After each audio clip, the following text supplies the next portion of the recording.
Next, have you received one of these? It's a text message saying it's your last chance to pay an unpaid toll. It looks like the real deal, except it's not.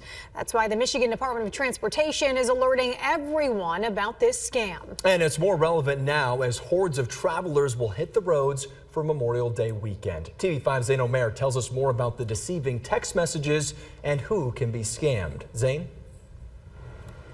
A representative from the MDOT Bay region tells me these scams are targeting everyone of all ages all across the state, and they can be easy to fall for if you're traveling or in an area that's unfamiliar. As millions hit the road for Memorial Day weekend, the Michigan Department of Transportation is sounding the horn about toll text scams. In Michigan, we don't have any toll roads. There are some state-owned bridges that are tolled, but the thing to note is that those are not through license plate capture.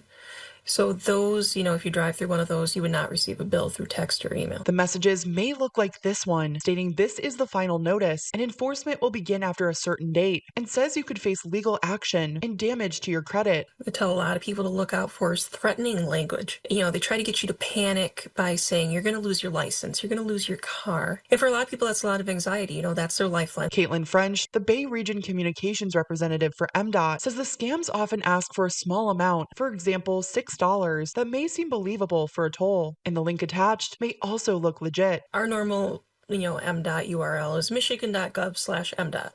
Very simple. But you'll see these ones where, they've spoofed our government websites, made it look really legit. Same color, same font and everything. But if you look at that URL, it goes from michigan.gov/MDOT-XYZ123 or other gibberish after there. That's a big red flag. But if you click to pay, you could be putting your money and personal information at risk. They want you to put in that credit card info thinking, well, if I pay this $8, it goes away kind of thing. Well, with the scam, you put in that credit card info, well, now they have your info. The Michigan Attorney General's office is aware of the scams, but as the texts continue to go out, it's important for you and your loved ones to be alert. I think it's a really good thing for young adults who have older parents, even teenagers who have older parents, to just tell tell their parents about what's going on.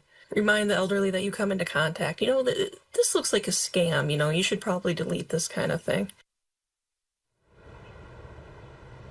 French says it's best to verify the message with MDOT to figure out if it's legitimate or not. You can do so by calling or emailing the department. We'll have the information on our website, WNEM.com. Thank you, Zane. The state-owned toll bridges include the Blue Water, International, and Mackinac bridges. But again, the government will never demand payment or request personal information through email, phone, or text.